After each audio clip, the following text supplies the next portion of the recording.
The sun was setting over a quiet suburban neighborhood, casting long shadows across the streets. The air carried the faint scent of freshly cut grass, mingling with the distant hum of children playing outside. It was an ordinary evening in a place where nothing exciting ever seemed to happen. But for Michelle, a hard-working single mother of two, this evening would become anything but ordinary. Michelle had just finished her shift at the diner where she worked long hours to make ends meet. Her feet ached from standing all day, and her mind was already racing with thoughts about dinner, homework, and getting her kids to bed on time. She drove home in her old sedan, the engine sputtering slightly as it always did, but she didn't mind. It was reliable enough to get her where she needed to go. As she turned onto her street, she noticed flashing blue and red lights reflecting off the houses nearby. Her heart skipped a beat. At first, she thought maybe someone else was in trouble, perhaps a car accident or a break-in. But as she pulled into her driveway, her stomach dropped. 2 police cars were parked haphazardly near her house, their lights piercing through the calm of the evening. 2 officers stood beside her car, their expressions stern and unyielding. One of them stepped forward as Michelle opened her door. "Ma'am," he said sharply, his voice carrying an edge that made her flinch. "We're responding to a noise complaint from your neighbor." Michelle blinked, confused. Noise complaint? She glanced toward her house, where her 2 young children were inside watching cartoons. They weren't loud kids.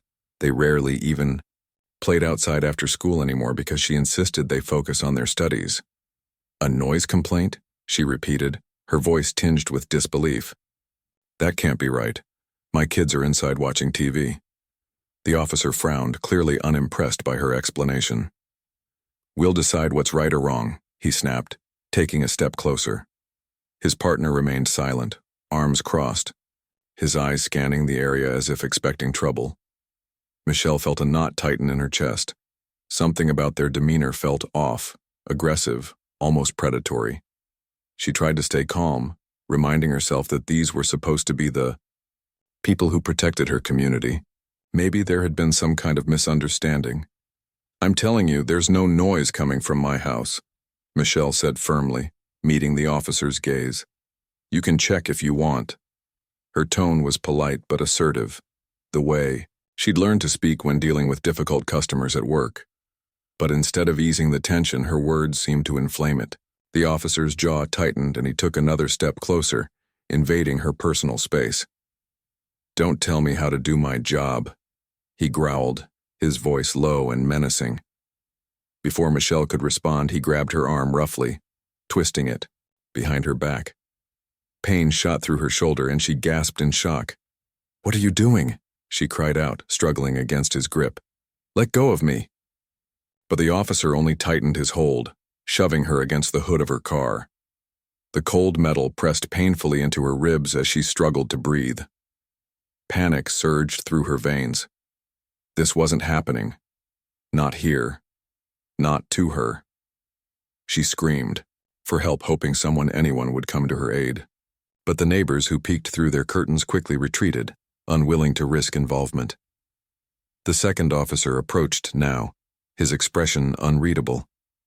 Without warning, he delivered a sharp blow to Michelle's side, knocking the wind out of her. She doubled over, tears streaming down her face. "Stop," she begged, her voice hoarse. "Please, stop." But her pleas fell on deaf ears. Blow after blow rained down on her body, each one more brutal than the last. Her vision blurred, and her legs buckled beneath her weight. Through the haze of pain and fear, one thought burned, brighter than anything else. Her children. They were inside, probably hearing everything. What must they be thinking? How scared they must be. Summoning every ounce of strength she had left, Michelle reached into her pocket with trembling fingers. Her phone. She had to call someone. Anyone. Her mind raced. Who could help her? Then it hit her. James, her husband, a Navy SEAL currently stationed overseas. James was her rock, her protector. Even though he was thousands of miles away, she knew he would move heaven and earth for her. With shaking hands, she managed to unlock her phone and dial his number. The line rang once, twice. On the third ring, James answered. His deep, steady voice filled her ear, instantly grounding her. "Hey, love," he said warmly. "How's it going?" Michelle choked back a sob, forcing herself to speak. "James," she gasped, her voice barely above a whisper. "They're hurting me. Please, I need you." There was a pause on the other end, so brief it might have gone unnoticed by anyone else. But Michelle knew James well enough to recognize the shift in his tone. Gone was the casual warmth. In its place was a razor-sharp focus. "Where are you?" he demanded, his voice clipped and urgent. "Tell me exactly what's happening." Michelle relayed the details between ragged breaths, describing the officers, aggression, and her growing terror. She could hear the anger simmering beneath James's calm exterior, but he kept his composure. "Listen to me," he instructed, his tone leaving no room for argument. "Stay strong. I'm handling this. Do you understand me? You're not alone." As Michelle clung to his words like a lifeline, James sprang into action. Years of military training kicked in, transforming him into a man on a mission. First, he contacted his commanding officer, explaining the dire situation unfolding back home. Given James's exemplary service record and reputation, his request for immediate leave was granted without hesitation. Next, he reached out to his network of fellow SEALs and trusted advisors, mobilizing a team of allies determined to protect Michelle and hold the officers accountable. Back at the house, the assault continued unabated. Michelle's world narrowed to a blur of pain and fear, punctuated only by the sound of her own ragged breathing. Just when she thought she couldn't endure another second, the officers finally released her, issuing a citation for disorderly conduct, a charge she vehemently denied. Bruised and battered, she stumbled inside to find her children huddled together on the couch, their wide eyes filled with terror. As Michelle held them close, trying to reassure them despite her own shattered state, she allowed herself a small measure of hope. James was coming. And when he arrived, things would change. For her family, and perhaps for others who had suffered similar injustices. For now, though, all she could do was wait and pray that the nightmare would soon end. James hung up the phone, his heart pounding like a drum in his chest. The call with Michelle had been brief but devastating. He could hear the pain in her voice, the fear that gripped her as she described what was happening. His mind raced, replaying every word she said: noise complaint, assault by police officers. It didn't make sense. Michelle wasn't the kind of person to cause trouble or attract attention. She worked tirelessly to provide for their family, always putting others before herself. And now, this. For a moment, James allowed himself to feel the anger boiling inside. Him. How dare they lay a hand on her, on his wife? But he quickly pushed those emotions aside. Anger wouldn't help Michelle right now. Action would. Years of training as a Navy SEAL had taught him how to stay calm under pressure and focus on solving problems. This was no different. Except it was personal. So deeply personal. He took a deep breath, centering himself. Then, without wasting another second, James sprang into action. First, he called his commanding officer. Though he was stationed overseas on an important mission, James knew he couldn't afford to wait. "Sir," he began, his voice steady, despite the storm raging inside. "I need emergency leave. My wife is in danger back home. She's been attacked by police officers." The commanding officer listened intently, his respect for James evident in the way he responded. "Say no more, son," he replied. "You have my full support. Get home to your family." With that assurance, James felt a small weight lift off his shoulders. He still had hurdles to clear, travel arrangements, logistics, but at least he had permission to go. Next, James reached out to his closest friends and fellow SEALs. These men weren't just colleagues. They were brothers, bound by shared experiences and unbreakable loyalty. When James explained the situation, their reactions were immediate and fierce. "What do you need?" one asked. "We've got your back." Another chimed in, offering resources and connections to ensure Michelle's safety. Within minutes, a plan began to take shape. One of James's oldest friends, Mark, was stationed stateside, relatively close to Michelle's location. Without hesitation, Mark volunteered to drive straight to her house. "I'll be there within hours," he promised. "She won't be alone." Knowing that someone trustworthy would physically protect Michelle gave James a sliver of peace. Still, he needed more than just physical security. He needed legal firepower. That's when James contacted Sarah, a lawyer and former SEAL who specialized in civil rights cases. Sarah had built a reputation for taking on high-profile cases involving police misconduct, and she didn't shy away from tough battles. When James explained the situation, her voice turned sharp with determination. "Leave this to me," she said confidently. "I'll fly out tomorrow morning. By the time you get there, we'll already have a strategy in place." With reinforcements mobilized, James turned his attention to local authorities. He made calls to higher-ups in the police department, ensuring they were aware of the allegations against the officers involved. His tone was firm but professional, leaving no room for misinterpretation. "This isn't over," he warned them. "Justice will be served." His commanding presence over the phone sent a clear message. This wasn't just some random civilian making noise. It was a decorated Navy SEAL demanding accountability. As the pieces fell into place, James booked the earliest flight home. Sitting in the airport terminal waiting for boarding, his mind drifted back to Michelle. He pictured her face, the warmth of her smile, the strength in her eyes. She was the backbone of their family, holding everything together while he was away. Now, she needed him more than ever. He clenched his fists, vowing silently to himself that he wouldn't let her down. Meanwhile, back at the house, Michelle tried to keep her composure for the sake of her children. After the officers left, she locked the doors and windows, pulling the curtains shut tight. Every creak of the floorboards, every sound outside sent her heart racing. Her body ached from the beating she'd endured, but it was the emotional toll that weighed heaviest. She couldn't stop thinking about how frightened her kids must have been, hearing their mother scream for help. Tears welled up in her eyes, but she forced them back. Crying wouldn't fix anything. Not now. Hours passed in tense silence. The kids clung to her, unwilling to leave her side even for a moment. They watched cartoons on low volume, though none of them paid much attention. Michelle kept glancing at the clock, willing time to move faster. When would Mark arrive? Would James really come? Doubts crept into her mind, but she pushed them aside. She had to believe they would come through for her. She had to hold on. Finally, just as exhaustion began to overwhelm her, headlights swept across the living room walls. A car pulled into the driveway, and Michelle froze, her breath catching in her throat. Was it the officers returning? Or worse, someone else? Then came a knock at the door, firm but not aggressive. Taking a shaky step forward, Michelle peered through the peephole. Relief washed over her as she recognized Mark standing on the other side, his tall frame filling the doorway. "Michelle," Mark said gently after she opened the door. "It's okay.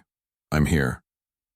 His voice was calm and reassuring, exactly what she needed to hear. For the first time since the ordeal began, Michelle felt a flicker of safety.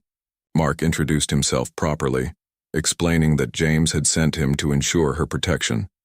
He carried an air of authority, his military bearing unmistakable. It was enough to make anyone think twice about causing trouble.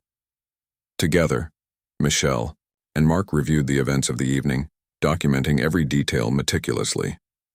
Mark set up surveillance cameras around the property, promising that no further threats would go unnoticed. "You're not alone anymore," he told her firmly. "We're going to get through this." Over the next few days, more allies joined the effort. Sarah arrived as promised, bringing with her stacks of legal documents and strategies to hold the offending officers accountable. Local journalists, tipped off by sympathetic sources, began investigating the incident, shining a spotlight on the systemic issues plaguing law enforcement in the area. Community members started reaching out to Michelle, sharing their own stories of abuse and injustice. What had begun as a terrifying night of violence transformed into something larger, a movement fueled by resilience and solidarity. James landed on U.S. soil 2 days later, exhausted but resolute. Stepping off the plane, he felt the familiar weight of responsibility settle onto his shoulders. This wasn't just about avenging Michelle's suffering. It was about sending a message. No one, not even those sworn to protect, was above the law. As he drove toward Michelle's house, his mind filled with thoughts of what lay ahead. There would be challenges, setbacks, moments of doubt. But James knew one thing for certain. He would stand by Michelle's side until justice was served. When he finally walked through the front door, Michelle rushed into his arms, sobbing uncontrollably. James held her tightly, whispering words of love and reassurance. Their children clung to them both, completing the circle of their family. In that moment, surrounded by loved ones and allies, James realized something profound. This fight wasn't just about revenge or retribution. It was about hope. Hope for a better future where no one else would have to endure what Michelle had gone through. And with that hope burning brightly in his heart, James vowed to see this battle through to the end. When James finally walked through the door of Michelle's house, the weight of everything that had happened hit him like a tidal wave. The bruises on Michelle's arms and face were still fresh, ugly reminders of the violence she had endured. Her eyes, usually so full of warmth and strength, were red and swollen from crying. The children clung to her legs, their small faces pale with fear. It was a scene no husband or father should ever have to witness. But James didn't let his emotions show, not fully. He had trained himself to stay calm in the worst situations, and now he needed that discipline more than ever. He dropped his duffel bag by the door and opened his arms. Michelle ran into them, sobbing uncontrollably. "I'm here," he whispered, holding her tightly. "You're safe now." His voice was steady, but inside his heart was breaking. This wasn't just an attack on Michelle. It was an attack on their entire family. And James knew he couldn't fix this with a hug or a few comforting words. Real safety meant justice. Real peace meant accountability. After a few moments, James gently pulled away and knelt down to look at his children. They stared up at him, wide-eyed and trembling. "Hey, champs," he said softly, forcing a smile. "Daddy's home. Everything's going to be okay." He ruffled their hair, trying to inject some normalcy into the chaos. But even as he spoke, his mind was racing. How could he explain what had happened to them? How could he shield them from the darker truths of the world while also preparing them for the fight ahead? Mark, who had been standing quietly in the corner, stepped forward. "James," he said, his tone respectful but urgent. "We need to talk strategy." James nodded, understanding the gravity of the situation. Mark had already done incredible work securing the house and gathering evidence, but they needed a concrete plan moving forward. Sarah, the lawyer, sat at the dining table, surrounded by stacks of legal documents and notes. She looked up as James approached, her expression serious but determined. "First things first," Sarah began, laying out a timeline of events. "We document everything. Every bruise, every word spoken during the assault, every detail Michelle remembers.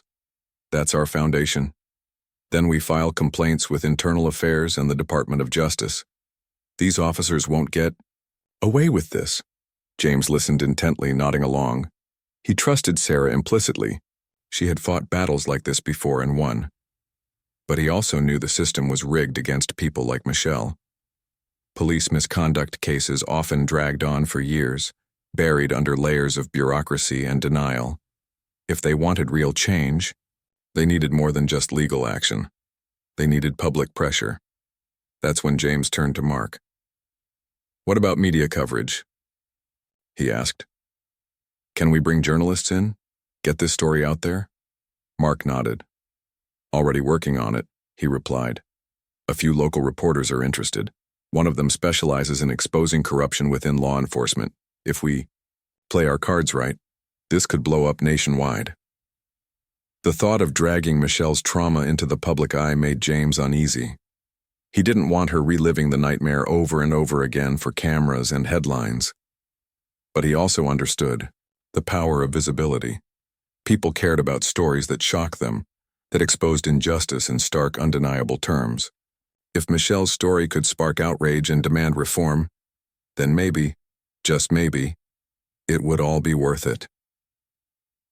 Michelle, sitting quietly on the couch, watched the exchange with a mixture of awe and apprehension. She had always known James was strong, but seeing him take charge like this was something else entirely. He moved with purpose, his every word deliberate and calculated. For the first time since the attack, she felt a glimmer of hope. Maybe they really could fight back. Maybe they could win. But the road ahead wouldn't be easy. As the group continued discussing their plans, Michelle's phone buzzed on the coffee table. She picked it up hesitantly, half expecting bad news. Instead, it was a message from one of her neighbors. "I saw what happened. I'm sorry I didn't step in sooner. If you need anything, testimony, support, I'm here." Michelle showed the text to James, who read it with a slight frown. "This is good," he said slowly. "But we need more than apologies. We need witnesses willing to speak publicly. Are there others?" Michelle thought for a moment, scrolling through her contacts. She sent texts to a handful of neighbors, explaining what had happened and asking if anyone else had seen or heard anything. To her surprise, responses started pouring in almost immediately. Some offered sympathy, others promised to testify if needed. One neighbor even sent a video clip taken from their window, capturing part of the altercation between Michelle and the officers. It wasn't perfect footage, but it was enough to corroborate her account. As the evening wore on, the team worked tirelessly, piecing together a comprehensive strategy. Sarah drafted formal complaints and prepared affidavits for Michelle and any witnesses willing to come forward. Mark coordinated with journalists, ensuring they had accurate information without sensationalizing the story. Meanwhile, James focused on rallying support within his own network. He reached out to fellow SEALs, veterans organizations, and civil rights groups, urging them to amplify Michelle's voice. The response was overwhelming. Within hours, hundreds of messages poured in offering prayers, donations, and practical assistance. By midnight, the living room resembled a command center. Papers were scattered across the table, laptops hummed with activity, and phones buzzed constantly with updates. Despite the late hour, no one seemed ready to stop. There was too much at stake, too much riding on their ability to act quickly and decisively. Finally, James called for a break. Everyone was exhausted, running on adrenaline and sheer willpower. Michelle curled up on the couch, her head resting on James's shoulder. The kids had fallen asleep hours ago, tucked safely, in their beds. For a few precious minutes, the house was quiet except for the soft ticking of the clock. "You don't have to do this alone," James murmured, brushing a strand of hair from Michelle's face. "We're in this together." Michelle nodded, tears welling up in her eyes again. "Thank you," she whispered, "for coming back, for believing me." James kissed her forehead, his jaw tightening with resolve. "Believing you isn't enough," he said firmly. "We're going to make sure everyone believes you, and we're going to make sure this never happens to anyone else." Over the next few days, the campaign gained momentum. Journalists arrived at the house, conducting interviews with Michelle and filming segments for national news outlets. At first, Michelle struggled to recount the events of that night, her voice cracking with emotion. But as she spoke, she found strength in the knowledge that her words mattered. Each sentence was a brick in the wall of accountability they were building. Sarah filed multiple lawsuits against the officers involved, citing excessive force, racial profiling, and violation of constitutional rights. The legal filings made headlines, drawing attention not only to Michelle's case but also to broader issues of police brutality and systemic racism. Protesters began organizing rallies in support of Michelle, holding signs that read, "Justice for Michelle," and "No more." Silence. Meanwhile, James took on a leadership role in the movement. He gave impassioned speeches at community forums, sharing Michelle's story and calling for widespread reform. His military background lent credibility to his words, and his passion, inspired others to join the cause. People from all walks of life, students, activists, clergy members, came together to demand change. Through it all, Michelle remained at the center of the storm. She attended press conferences, met with lawmakers, and testified before city council meetings. It was exhausting, terrifying, and sometimes overwhelming. But she refused to back down. With James by her side, she discovered a resilience she never knew she had. One evening, as the sun dipped below the horizon, painting the sky in shades of orange and pink, Michelle stood on her front porch with James. The neighborhood was alive with activity, reporters packing up their equipment, volunteers handing out flyers, neighbors chatting animatedly about the latest developments.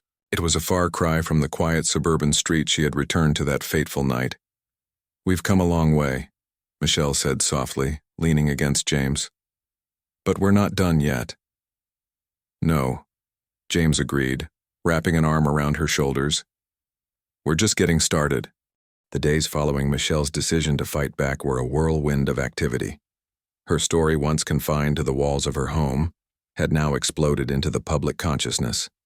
News outlets across the country picked up the case, broadcasting interviews with Michelle and James, airing footage of the protests and highlighting the broader issues of police misconduct and systemic racism. Social media played its part too, with hashtags like Justice for Michelle trending nationwide.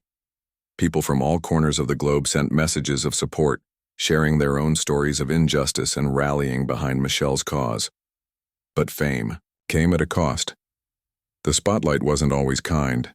Some critics dismissed Michelle's account, accusing her of exaggerating or fabricating the events. Trolls flooded comment sections with hateful remarks, questioning everything from her character to her parenting skills. One particularly venomous post read, "If she hadn't been causing trouble, none of this would have happened." Michelle saw it late one night while scrolling through her phone, unable to sleep. The words stung, cutting deeper than any physical blow ever could. James noticed the change in her immediately. She sat hunched over on the couch, her face pale, her hands trembling as she clutched the phone. Without a word, he walked over and gently pried the device from her fingers. "Enough," he said firmly, his voice leaving no room for argument. "You don't need to see that garbage." Michelle looked up at him, tears streaming down her face. "They think I'm lying, James," she whispered brokenly. "They think I deserved what happened." James knelt beside her, taking her hands in his. His touch was warm and steady, grounding her in the present moment. "Listen to me," he said, his tone unwavering. "What those people say doesn't matter. What matters is the truth. And the truth is, you didn't deserve any of this. You're brave for standing up, for fighting back. Don't let them take that away from you." His words struck a chord, deep within Michelle. She nodded slowly, wiping her eyes with the back of her hand. "You're right," she murmured.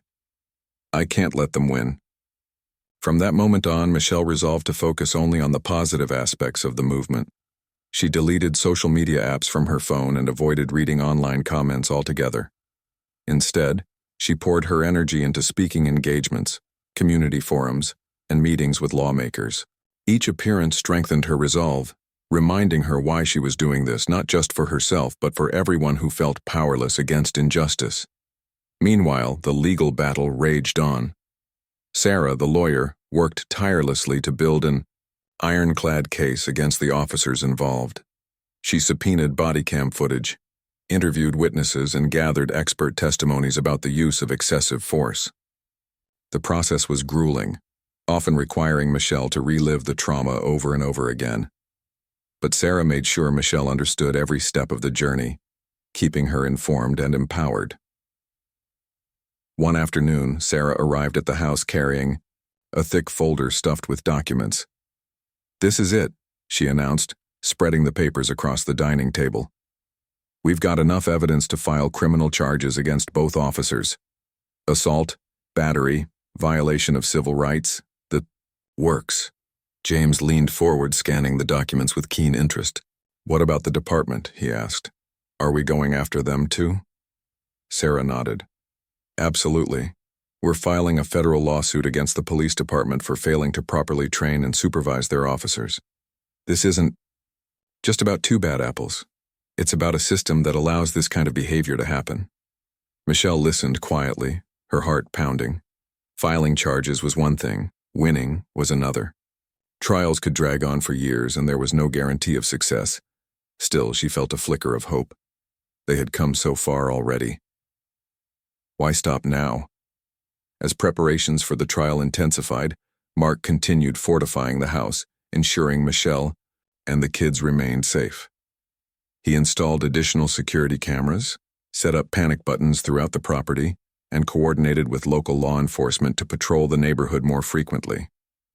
Though Michelle appreciated the extra protection, she couldn't shake the feeling of being constantly watched. Every knock at the door sent her heart racing. Every unfamiliar car parked outside filled her with dread. To cope, Michelle found solace in small moments of normalcy. She baked cookies with her children, laughing as flour dusted their faces.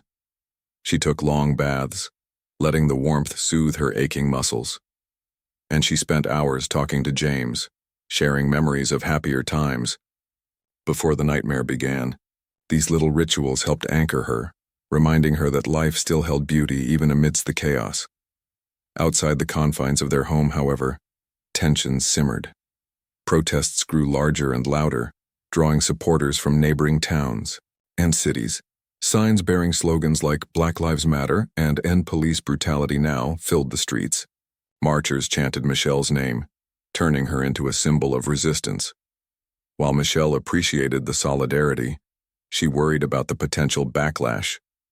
Would the protests provoke retaliation? Would someone lash out violently? Her fears weren't unfounded. Late one evening, a brick shattered the living room window, narrowly missing James as he stood nearby. Shards of glass scattered across the floor, glinting ominously in the dim light. Michelle screamed, clutching her children, close as James rushed to secure the area. Mark arrived within minutes, his expression grim but determined. Together they cleaned up the mess and reinforced the broken window with plywood. It's okay, Mark assured Michelle, seeing the terror in her eyes. We'll keep you safe, no matter what. Though shaken, Michelle refused to be intimidated. If anything, the attack only fueled her determination. They can try to scare us, she told James later that night, her voice steady despite the tremor in her hands. But they won't silence us. Word of the vandalism spread quickly, sparking outrage among supporters. Within hours, volunteers showed up at the house armed with tools and materials, offering to repair the damage and install permanent steel shutters. Neighbors who had once kept their distance now knocked on the door, bringing food, flowers, and offers of help. The sense of community that had been absent during the initial assault now blossomed in full force. As weeks turned into months, the momentum behind Michelle's campaign continued to grow. Lawmakers introduced bills aimed at increasing police accountability, mandating de-escalation training, and establishing independent oversight boards. Activists organized town hall meetings, inviting experts and survivors of police violence to share their experiences. Schools incorporated discussions about racial justice and systemic inequality into their curriculums. Slowly but surely, change started taking root. Through it all, James remained Michelle's rock. He accompanied her to every meeting, every protest, every court hearing. When she faltered, he steadied her. When she doubted herself, he reminded her of her strength. Their bond deepened, forged not just by love but by shared purpose. For the first time in years, Michelle felt truly seen, not as a victim but as a warrior. One evening, as they sat together on the porch watching the sunset, James turned to Michelle with a thoughtful expression. "Do you remember when I promised you I'd handle everything?" he asked softly. Michelle smiled faintly. "How could I forget?" "Well," James continued, reaching for her hand, "you've handled more than anyone should have to, and you've done it with such grace and courage. I'm proud of you, Michelle. So damn proud." Tears welled up in Michelle's eyes, but they weren't tears of sadness this time. They were tears of gratitude for James, for her children, for the countless strangers who had rallied around her. Most of all, they were tears of triumph, because despite everything she had endured, she hadn't given up. She had fought back, and in doing so, she had ignited a spark of hope that refused to die. As darkness fell over the neighborhood, casting long shadows across the street, Michelle leaned her head against James's shoulder. Tomorrow would bring new challenges, new battles to fight. But for tonight she allowed herself to rest, knowing she wasn't alone. Not anymore. The trial began on a chilly morning, the air crisp and sharp as Michelle stepped into the courthouse. She wore a simple navy blue dress, her hair pulled back neatly, a deliberate choice to appear composed and dignified. James walked beside her, his presence towering yet reassuring. His military posture commanded respect, but his eyes softened whenever they met Michelle's, offering silent encouragement. Behind them trailed Sarah, the lawyer, clutching a stack of files that seemed impossibly thick. Mark lingered near the entrance, scanning the crowd with an eagle-eyed vigilance that made it clear no one would get close to Michelle without his permission. Inside, the courtroom buzzed with anticipation. Reporters jostled for seats in the gallery, their cameras clicking incessantly. Supporters filled the benches holding signs discreetly folded under their arms. Opposite them sat the defendants, the two officers accused of assaulting Michelle, flanked by their attorneys. Their expressions were unreadable, masks of indifference masking whatever emotions churned beneath. For Michelle, seeing them there was surreal. These men had invaded her life, violated her dignity, and left scars both visible and invisible. And now here they were, sitting casually as if nothing had happened. As the judge entered and called the court to order, Michelle felt her stomach twist into knots. This was it, the moment she'd been preparing for. Everything hinged on this day. The evidence, the testimonies, the arguments, it all mattered. But more than anything, it was her voice that carried the weight of truth. She glanced at James again, drawing strength from his unwavering gaze. Then she squared her shoulders and took a deep breath. Whatever happened next, she was ready. Sarah opened the case with a powerful opening statement, painting a vivid picture of what had transpired that fateful night. Her words were precise and compelling, leaving no room for ambiguity. "This is not just about one incident," she declared, her voice ringing through the courtroom. "It's about accountability. It's about justice. And most importantly, it's about ensuring that no one else has to endure what my client has suffered." When it came time for Michelle to testify, the entire room seemed to hold its collective breath. She rose slowly, her legs trembling slightly beneath her dress. As she approached the stand, she could feel dozens of eyes boring into her, scrutinizing her every move. But she reminded herself why she was here, not for revenge, but for change. Taking her seat, she placed her hands firmly on the railing and looked directly at the jury. For nearly an hour, Michelle recounted the events of that evening in painstaking detail. She described the flashing lights, the aggressive tone of the officers, the searing pain of their blows. Her voice wavered, at times, especially when recounting how terrified she had been for her children. But she never faltered. When the defense attorney cross-examined her, attempting to poke holes in her story, Michelle remained calm and resolute. She answered each question clearly, refusing to let doubt creep into her responses. James watched intently from the front, his jaw clenched tightly. He hated seeing Michelle relive the trauma, hated hearing those lawyers twist her words. But he also saw something remarkable happening. With each sentence Michelle spoke, she reclaimed a piece of herself. She wasn't just a victim anymore. She was a survivor, a fighter, and everyone in that courtroom could see it.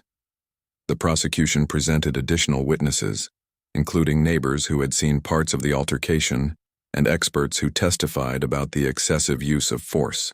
The video footage captured by a neighbor became a pivotal piece of evidence, showing the officers pinning Michelle against her car and delivering several blows. Gasps rippled through the gallery as the grainy but undeniable images played on the screen. But the defense fought back fiercely. They argued that Michelle had provoked the officers, claiming she resisted arrest and posed a threat. They dismissed the injuries she sustained as minor, suggesting she exaggerated her claims for attention. Their tactics were calculated, designed to cast doubt and deflect blame. Yet despite their efforts, cracks began to form in their narrative. Witnesses contradicted each other, timelines didn't add up, and inconsistencies piled up like bricks in a crumbling wall. Days turned into weeks as the trial dragged on. Each session brought new revelations, new challenges. Outside the courthouse, protests continued, growing louder and more organized. Activists held rallies, chanting slogans and demanding accountability. Local leaders joined the cause, using their platforms to amplify Michelle's message. Even celebrities weighed in, sharing posts online and urging their followers to support the movement. Back at home, life moved forward in fits and starts. Michelle tried to maintain some semblance of normalcy for her children, helping them with homework and cooking meals together. But the stress of the trial loomed large, casting a shadow over even the happiest moments. Some nights she lay awake replaying testimony in her mind, worrying about how the jury would rule. Other nights, she dreamed of the officers breaking into her house, dragging her away while James and the kids screamed in terror. Those dreams left her drenched in sweat, heart pounding as she bolted upright in bed. James did everything he could to ease her burden. He cooked dinners, ran errands, and played games with the kids so Michelle could rest.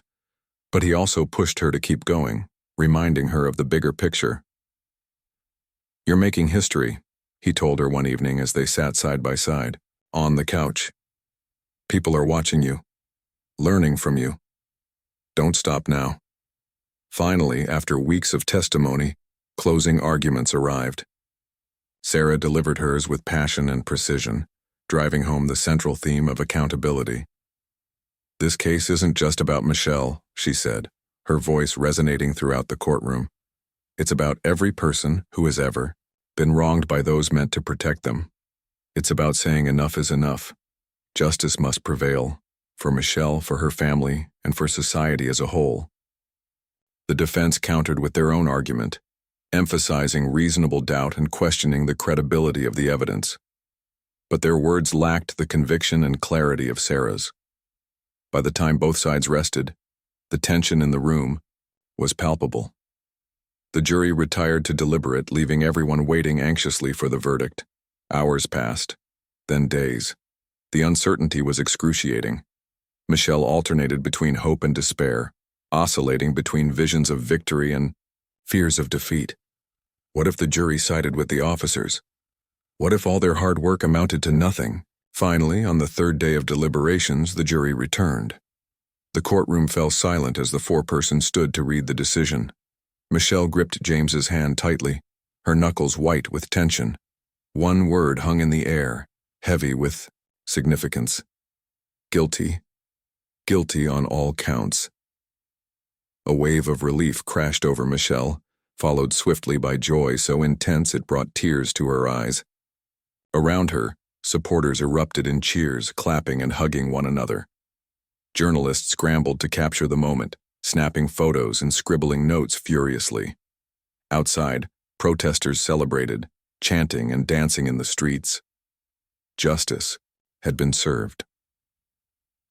Later that evening, Michelle stood on her porch with James, watching fireworks light up the sky.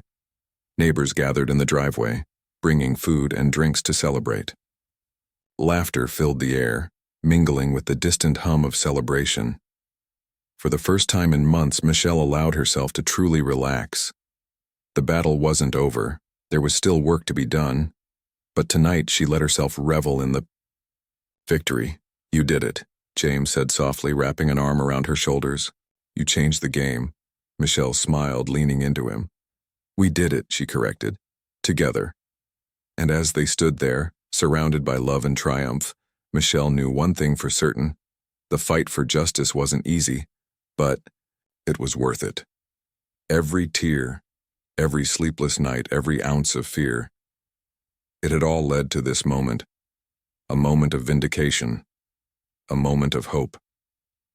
The verdict sent shockwaves through the community, rippling far beyond the confines of the courthouse. Guilty on all counts. Those 3 words echoed in headlines, social media posts, and conversations across the nation. What had started as a single mother's fight for justice transformed into a rallying cry for systemic change. Michelle's victory wasn't just hers. It belonged to everyone who had ever felt powerless against oppression.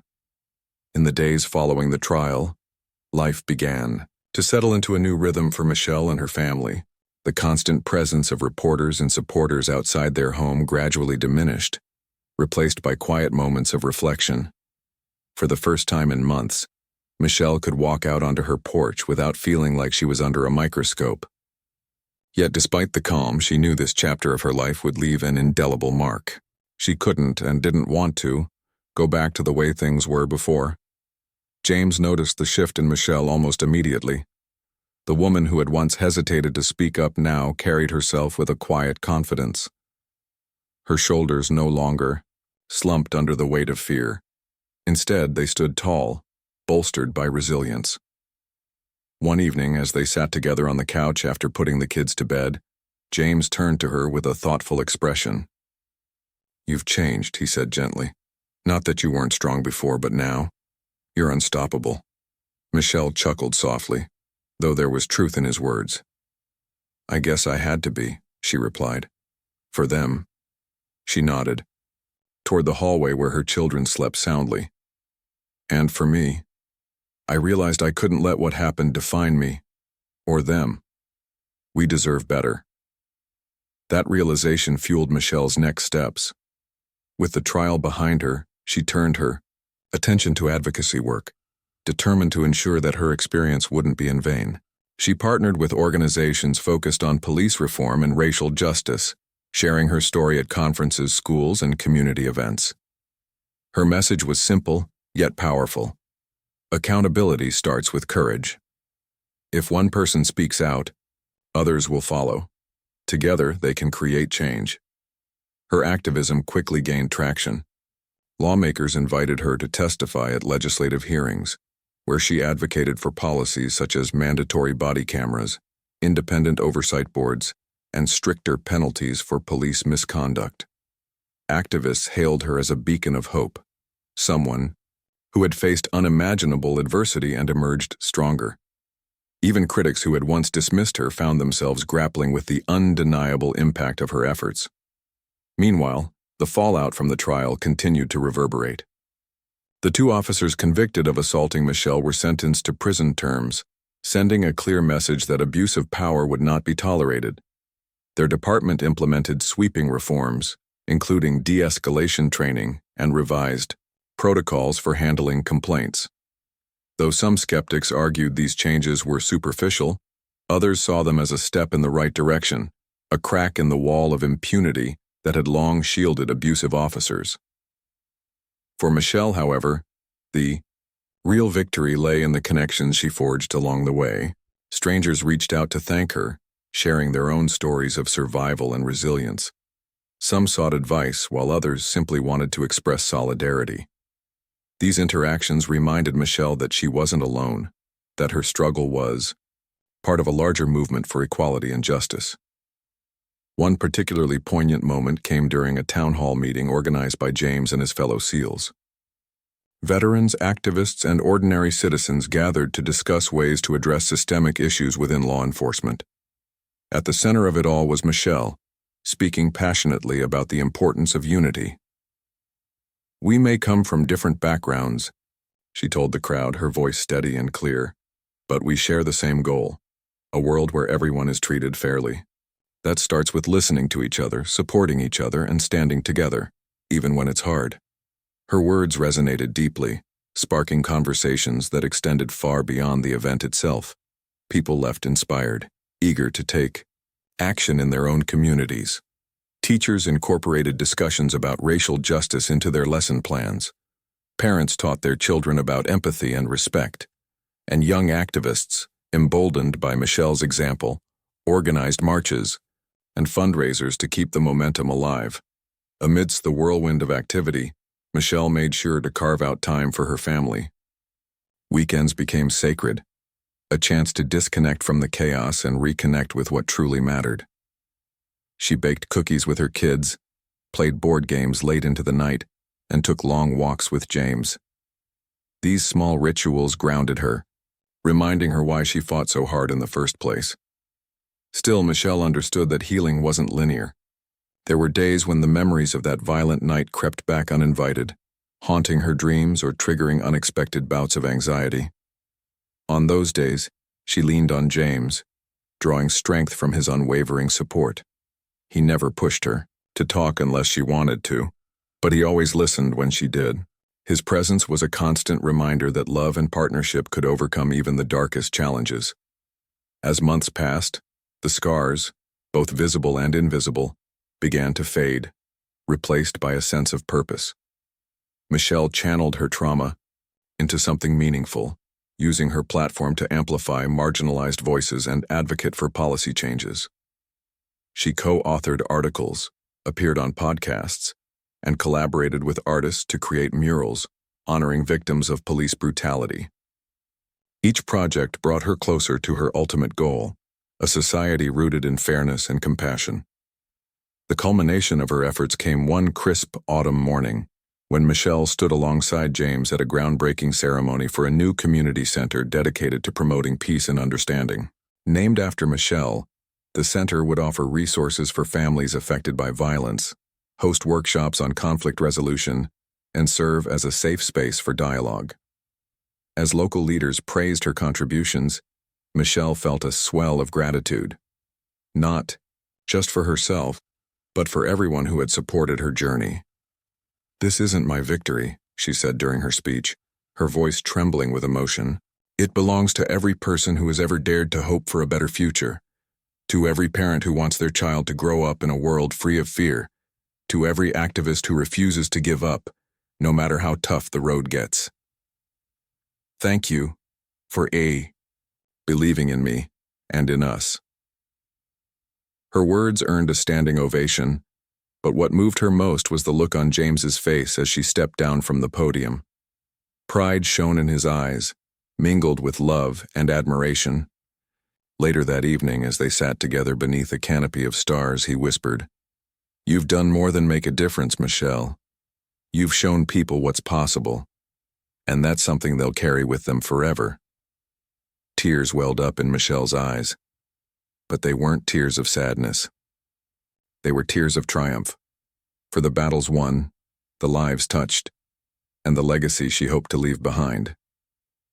As she gazed at her sleeping children through the window, she allowed herself a moment of quiet satisfaction.